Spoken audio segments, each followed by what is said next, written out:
It's on shits and giggles because somebody uh, said, "Hey, well, why the heck are single cabs and double cabs so expensive?" And I'm going to tell you why. I've studied this, and it's it's kind of crazy because I really don't think they're very desirable. I mean, what are you going to do with a single cab? Other than if you put a tent on it. If you put a tent on it, then it's kind of cool.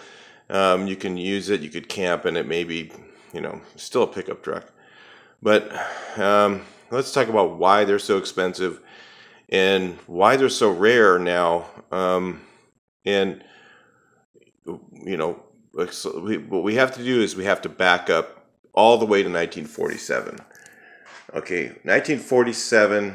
What happened in 1947?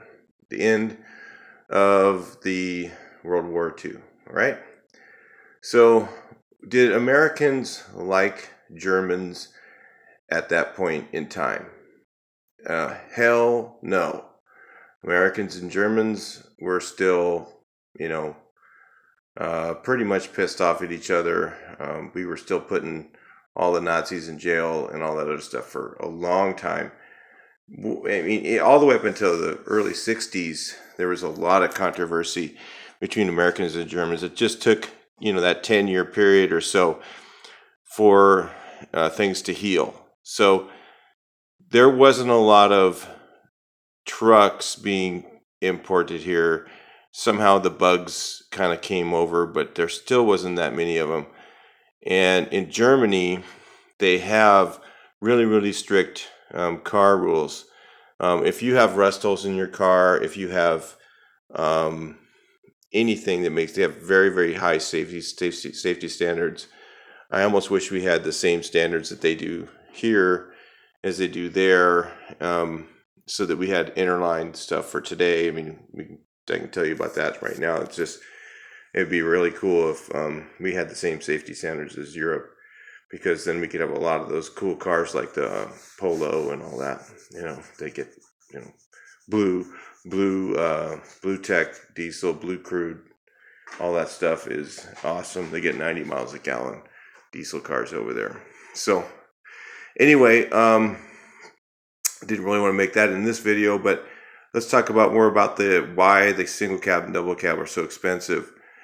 Well, and so we didn't have very good relations with Germany. There wasn't a lot coming over here, and there really wasn't that many bugs being sold here in the U.S. until probably when they came out with when the bug became really popular is in the late 60s, when they hit the Powerhouse 1500 is what they called it.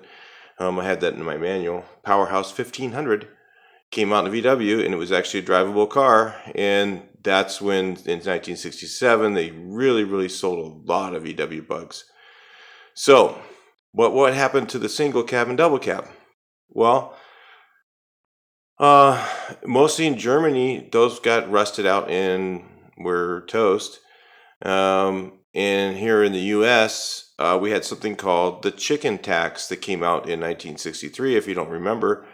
In 1963, we put a 25% tariff on all commercial vehicles. So the vans all came over here with seats in them because then it was a commercial vehicle.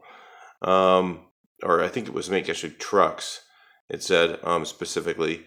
But I think it was also commercial vehicles. But anyway, the single cab and double cab had a 25% tariff. So after 1963, before 1963, we had an issue with the war. After 1963, we had a chicken tax.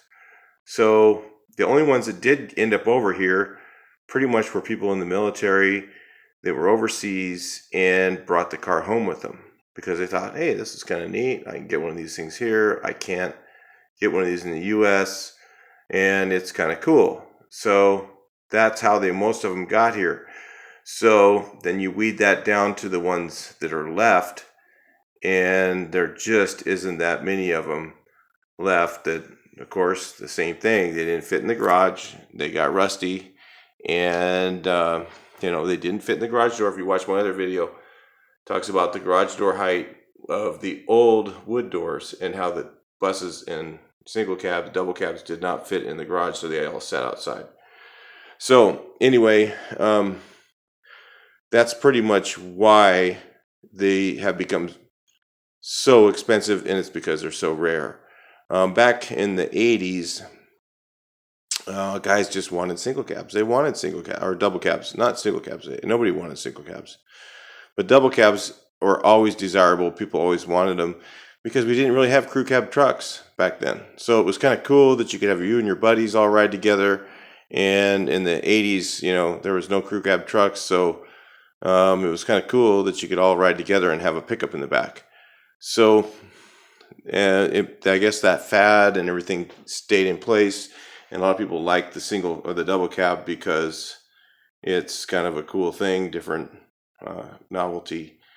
But the reason they are so much money is because because they're so rare is because of the chicken tax and because of the war. So the ones in the 50s that survived and got here, and you know, usually they came from the same thing. They came from somebody that lived in Germany and brought it over to the U.S. If it stayed in Germany, more than likely it got crushed because of the strict rust laws. And if it came over here to the U.S., you know, a lot of people didn't like the Germans still, and it was hard to sell them, and they would sit in people's yards, and you know, until around the 60s when people forgot about the war. It takes people about 10 years to forget about something. So anyway, that's pretty much why single cabs are so expensive. I honestly wouldn't want one. I have no desire for a single cab. I don't think I'd buy one as a project. I don't think I'd restore one. Double cab, yeah, they're cool. I'd do one if I could find one, but more than likely you're not going to find one cheap because they're so slim and few and far between. Because, like I said, they just didn't get over here. They stayed in Europe because of the chicken tax. All right, I'll talk to you in the next video.